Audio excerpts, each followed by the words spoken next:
Ho, ho, ho!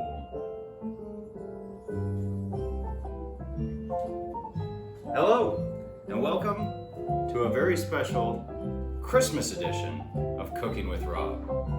I'm Rob. Today, we've got a very special recipe for you. I've created what I consider to be a Christmas-themed version of hummus because of its beautiful red and green colors. We're going to be making a lemon beet dill hummus. I go through a lot of hummus in my house, and since discovering this recipe, it has become a staple in my fridge. I'm happy and excited to share it with you today. As you can see, I've decked out my kitchen to get in the mood. So let's go through our ingredients that we'll be using today and get to creating a very Christmas hummus. First thing you're going to need is one of these. I'm very grateful to my wonderful mom who gifted me for my birthday a brand new food processor. I'm really excited to use it. So you will need a food processor to execute this recipe today. Then you're going to need 1 can of chickpeas, some tahini, looks like this, it's just sesame oil, sesame paste, not oil. Then we'll need some salt, some olive oil. You're going to need 1 large beet, or my trip to the grocery store on the weekend I couldn't find a large beet, they only had smaller ones, so I've got 2 small ones. 1 clove of garlic, 2 lemons. We're going to use the juice from 1, but we use quite a bit of lemon zest in this recipe, so we're going to need 2 lemons to get enough zest. And then a little bit of dill, about a tablespoon worth of dill. It's going to give us that nice green color in our hummus and a beautiful little flavor. Well, the Christmas music is going. I've got my Santa hat on. I'm feeling like I'm in the spirit. Let's get some things set up and get to making our lemon beet dill hummus. The first thing we need to do is cook our beets. So today we're going to boil them. Before we boil them, we need to cut the tops off and peel them. This can be a little bit messy, but don't worry about it. The red on our hands will just enhance the Christmas spirit.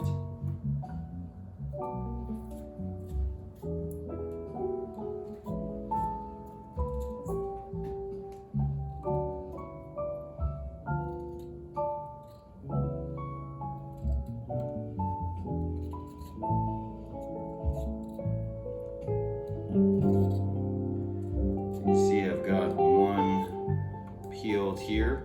So just to make it faster boiling time, I'm going to cut that into quarters so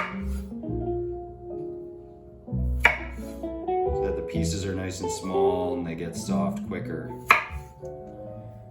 Okay, next you're going to want to put your beets in a pot of boiling water. You can see here the water's about to come to a boil. Once it does start to boil, you're going to want to boil that for about 9 or 10 minutes until the beets feel soft to a fork.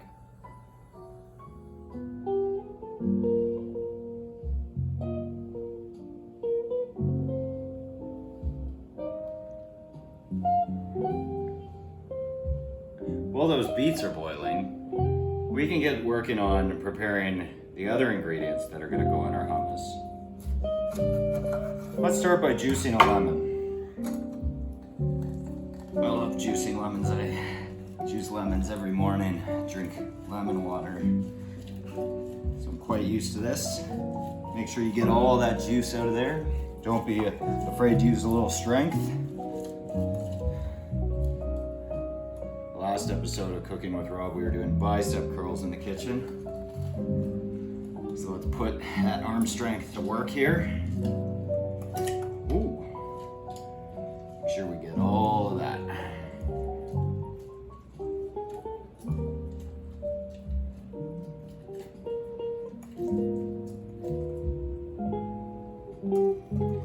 Very nice. Look at all that lemon juice. Ho, ho, no. I did something backwards. Everybody makes mistakes in a kitchen, I guess. I should have zested this lemon before I took out all of the juices. Now it will be very hard to zest. Oh well, good thing I have lots of lemons. I have another one here. So now we're gonna zest our lemons. Now, lemon zesting is a fine art. You must be gentle. You don't want to be too vigorous when getting the peel. You want to basically just take the yellow off. You can see what I've got there down to the white. But don't, or try to avoid getting too much of that white, because that'll give you that really bitter flavor. Alright, quick update. As you can see here, I got quite a bit of zest out of that one lemon because it was a fairly big lemon. So make a judgment call after you've zested one. If you don't feel like zesting forever, you know, nobody wants to like just zest for hours. Take a look after you've done one. If you have 1.5 teaspoons of lemon zest, you can stop. You are finished zesting and on to your next step. Let's peel our garlic. I love doing this because it's one of the only moments in the kitchen where I feel like a real chef. Look at that magic. Peel just comes right off. Woo! Okay, next I got my chickpeas out of the can and I drained them, but I saved the brine.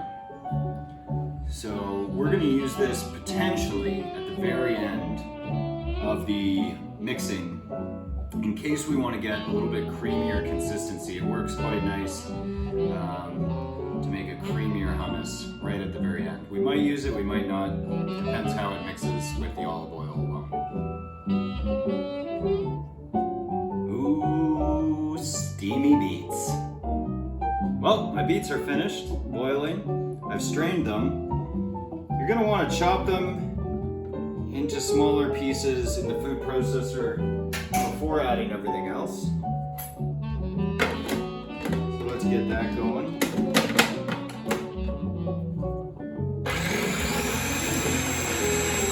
Look at that baby go. Thanks, Mom. Now it's time to add everything else to the party. Let's get the chickpeas going in first. Chickpeas, check. In this bowl, I've got a 1/2 teaspoon of salt, my 1.5 teaspoon lemon zest, and a teaspoon, of fresh dill. Dump that in. Next, got the juice from one lemon. Dump that in. Got my 1 clove of garlic. Put that in.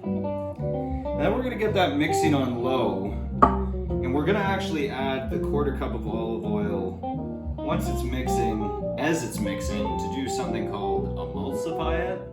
I don't know, it's a new word for me. But it's science, and we trust science here at Cooking with Rob. Okay, so let's get that mixing on low.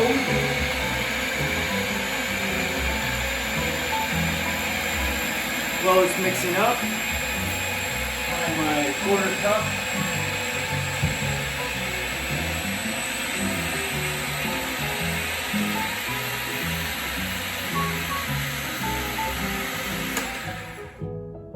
Looks like it needs some oil.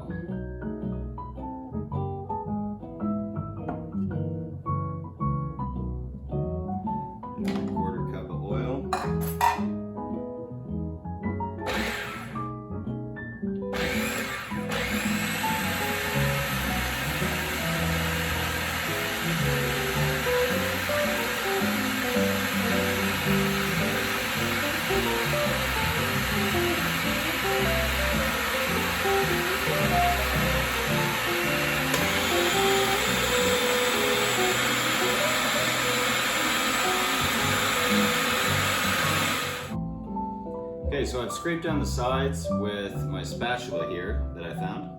And now I'm just going to continue to blend.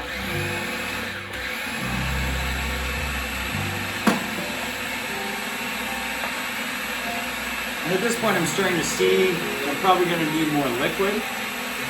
That's where the chickpea brine is going to come in.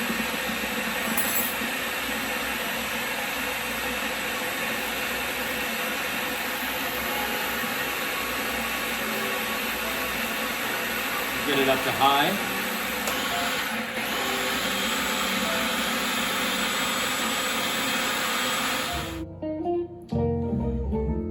You know, oftentimes in the Christmas season, we get carried away.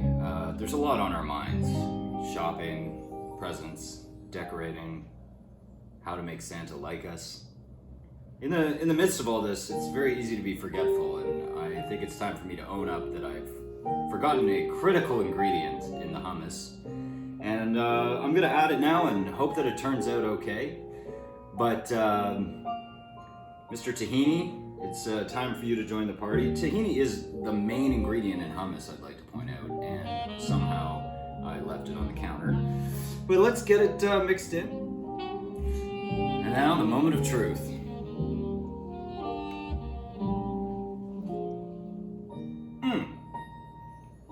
You know, it really doesn't matter how you get there if you get to where you want to go. And that's the lesson I'm going to take from today. So if you follow exactly what I did today, you're going to end up with delicious lemon beet dill hummus, even if you add the tahini way later than you're supposed to, because that is delicious. Let's get it in some bowls and pop it in the fridge. Well, it took us a while to get here, but we've arrived. The lemon beet dill Christmas-themed hummus. Now you're going to want to put this in the fridge for long enough to chill it, an hour or two before you enjoy it, because it does have warm beets in it, so it's a little warm right now. And then after an hour or two in the fridge, it's ready to eat, and I guarantee you, you're going to love it. It's a great flavor combination. Thank you so much for stopping by for this special Christmas edition of Cooking with Rob. I want to send a special thank you and shout out to my grandma who made this Santa quilt on the side here that was gracing our background. And I want to say happy holidays and Merry Christmas to everybody out there. Let's have a safe holidays, and we'll see you soon. Take care.